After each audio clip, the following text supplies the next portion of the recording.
If you have a narcissist in your life and you've done your research, you've probably heard a lot, stay away from the narcissist, kick the narcissist out of your life, have an exit plan, but that's not always a possibility. Sometimes you have to be around the narcissist, whether it's because you live with them, because you co-parent with them, because they're at events that you go to, you work with them, whatever it is, there may be a reason that you have to be around them. And when you're around them, it can be very draining, or it's like a big roller coaster. You never know what you're gonna get. They'll provoke you, maybe sometimes they'll be nice. They know what buttons to press. They are always looking for some sort of reaction from you. And the toughest times to be around them is when they're in that mode where they're looking for negative supply, when they're looking for a negative reaction from you. Now, if you had a healthy person that was doing this, which I don't think any healthy person would do this, but if you did, normally you would want to talk to them about it. You would want to address it, kind of understand why they're doing what they're doing, and come up with some sort of solution. But you can't do that with the narcissist. With the narcissist, you always have to find tools in order to deal with them, in order to protect yourself. So that's why today we're going to be talking about the gray rock method, which is basically under the umbrella of the category of responding and not reacting. It's another type of method that you could do. And this is something that can help you in your day-to-day interactions when you deal with a narcissist. So today we will be talking about what the gray method is, how do you use the gray method, how the narcissist will respond, and also how do you cope with the after effects, because it can be draining on yourself as well. But before we get into today's video, my name is Missy. I am a life and relationship coach, and on this channel we get to the root of the issue and we learn how to heal and deal. So if that's your thing, go ahead and hit that subscribe button. I would love for you to be a part of the fam. And if you already are a subscriber, I really appreciate you so much. Also, if you are interested in doing a one-on-one coaching session with me, go ahead and check out the link below. My services will be there for you to check out. Let's get into today's video. So what is the gray rock method? Basically, it's where you show no reaction to the narcissist or even a sociopath, a psychopath. You could also use it on them. You show no reaction to the point where you become very boring and uninteresting, and then they lose interest in you.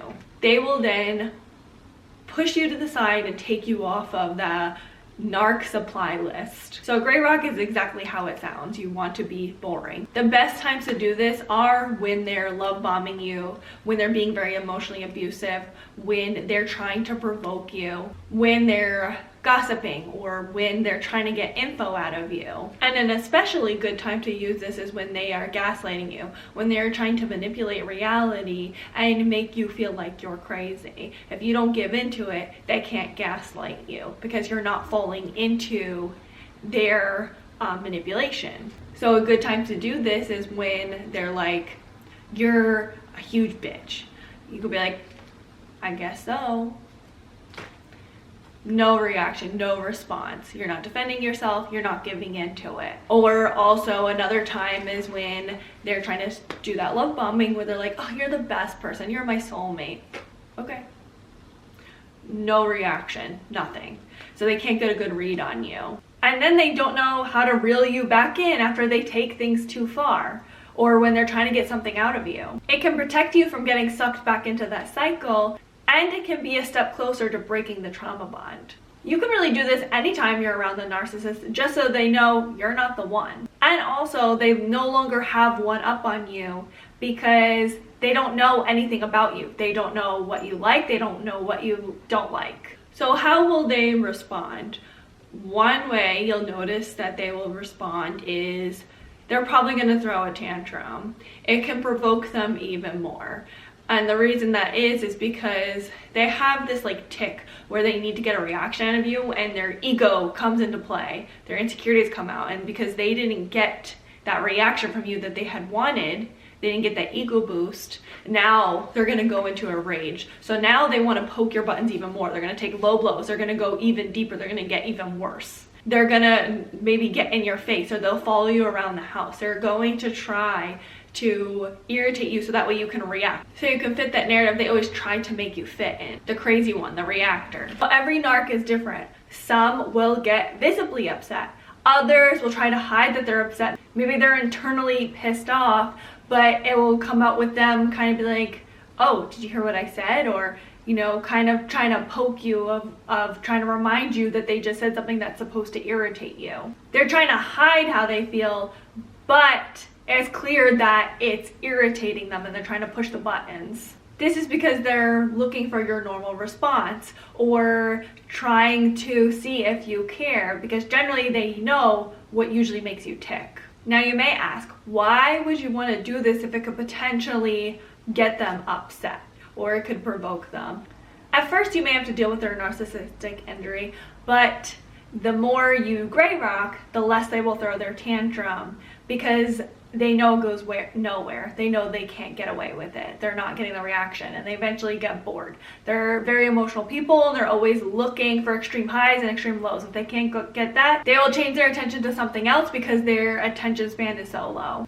So think of it this way, no matter what, someone is going to get angry. Either you're going to get angry or the narcissist is going to get angry. Because when you're dealing with a narcissist, there's no winning. It's only losing. So you could either fit that narrative, get angry, react, or the same thing, be in the same cycle over and over again. Or you could take your power back, not give in to their manipulation, not give in to their provoking, and then they're getting angry, you're sitting looking pretty, and you don't have to feel crazy because they're not sucking you in. And you can keep your mental sanity to some degree, to the best of your ability when dealing with a narcissist. The choice is yours. But just understand when you do this, they probably will throw some sort of tantrum, however they throw their tantrum. And it's kind of similar to a little kid. Do you ever notice those little kids, like you tell them, no, you can't have candy, and then they just start crying and they're watching and they're making sure you're watching them freak out and cry. If you don't react, they'll go and probably like pull on your leg and they're trying to get more of a reaction. If you don't react, eventually they'll stop crying and they'll go and do something else because they didn't get the reaction that they wanted. And that's the same thing that happened with a narcissist. Eventually they'll look and feel stupid because you're giving them no reaction. When they follow you around, you just kind of just keep doing what you're doing. You don't pay no mind to them, or if they're screaming at you, or if you are feeling unsafe, you can just exit, 100% exit if you're ever feeling unsafe. But just don't give in to their tantrum and they'll eventually stop, because it's embarrassing. They then become an embarrassment. So that can happen especially in the very beginning. Over time, they probably will try to provoke you less and less because they can't get what they had wanted. So that's one way that you may notice they'll react. Another way is if they're not really in that mode where they have a narc injury and they go into a rage, they may just leave it alone, and maybe they'll like chuckle and be like, huh, you're ridiculous or whatever, and like go and move on. They may respond that way. Or they may act in passive aggressive manners where, like, maybe if you're cooking something and you leave the room, they'll like turn off the stove, or they'll do like little passive aggressive things like that. So they could do little things like that. But again, you just have to pay no mind. We'll talk about how to do this method in a minute, but just you want to pay no mind and not give into it and not react in any sort of way. Now, how exactly do you gray rock? How do you use this method? One of the first thing is that you want to keep communication limited. So when they do try to start conversations with you, don't share really anything about yourself, and don't be too invested in their life either. Don't ask them questions about things that are going on. Keep the conversation to what you have to talk about. So if you have to ask them a question, or you have to engage with them, or you have to give them some sort of information because you work with them or you live with them, whatever it is, keep it to just that, or keep it to very small talk like the weather, clothes, whatever, the most shallow thing possible. Keep it to very limited topics, nothing too deep. So you want to try to avoid long conversations, and you want to keep it to very one word or simple answers like, I don't know, sure, yes, okay, sounds good, things like that. Now, if you have a gossiper narcissist, a communicative narcissist, someone that likes to talk, someone that likes to gather a lot of information, someone that likes to gossip, or someone that always boasts about things that are going on, that's again another time to reveal very little things, show very little reaction, even to good things, like something good happened. show lack of interest, like, okay, that's great. Show no real reaction. The reason why you're doing this is because you don't want them to think that you're someone where you want to be a part of their game. And also you don't want to be a part of their ego boost either, or be a part of their supply. So that's why you want to keep it very factual and unemotional. Now the next thing is that you want to show very little eye contact. Eye contact shows that you are listening, you're very empathetic, and you're interested in what the other person's saying. You don't want to be seen as that to them. So you want to look straight ahead. You want to maybe look at the wall because watching paint dry is more interesting than talking to them. You want to maybe look at your nails. You want to maybe kind of look at the ground, look around. Just don't look directly at them, or do it as little as possible. You can look to the side of them. You also want to use a lot of mm-hms, sure, shoulder shrugs, not a problem.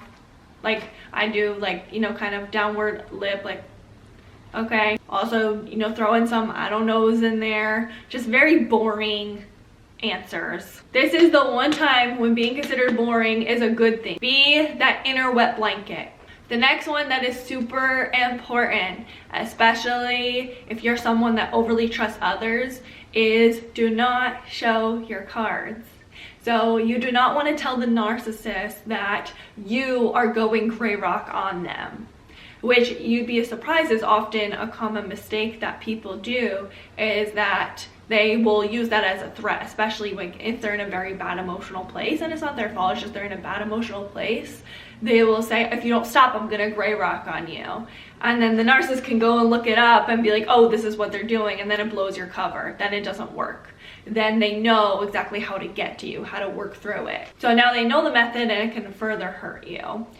So when you're in that emotional place, you want to make sure that you don't allow their provoking get you to that place where you do reveal what's going on, and you don't want to get down to their level either. You also want to make sure that you don't try to help them understand their behavior or explain to them how what they're doing is causing you to be the way that you are. There's none of that. Like, you can't have emotional connection with this person. They don't care to take the time to really understand you and how they're hurting you. They only have one goal, they only have one agenda, and that is to get what they want, and that's an ego boost. So you will just be hurting yourself by trying to help them to understand. So you can't reason with them. You have to let that go. You solely need to focus on protecting yourself, not revealing any of your cards, and keeping your plans to yourself, whatever it is. Any tools you're using, you keep those to yourself.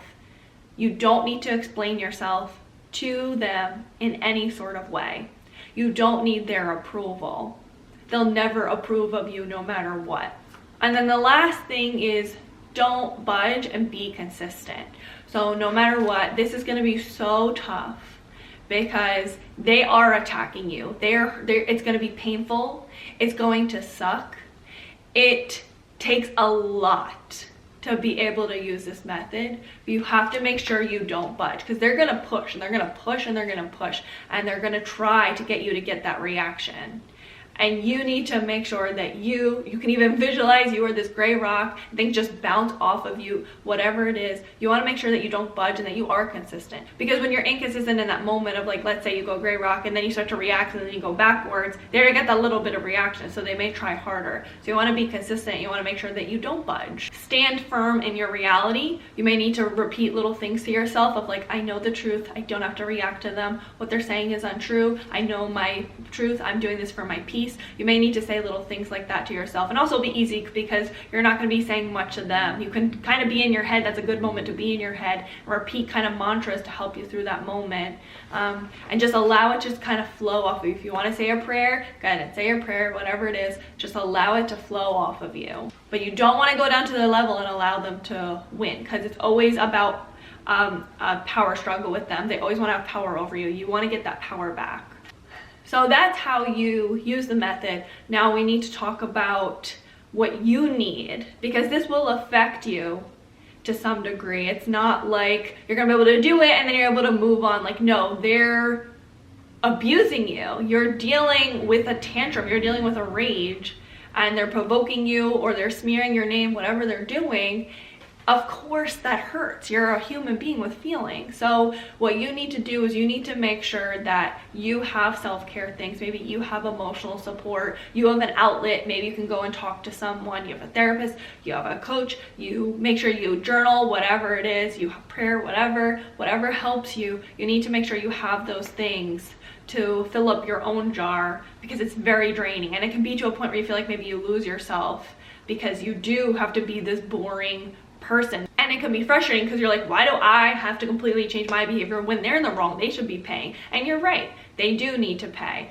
At the same time, you need to do what you need to do in order to survive and tolerate being around this person until you don't have to be around this person, until you have an exit or whatever it is. And eventually this person won't try to get a reaction out of you. They're just gonna kind of push you to the side. Maybe they won't really reach out. They're not gonna try to invest anything in you because they know they can't get their way with you.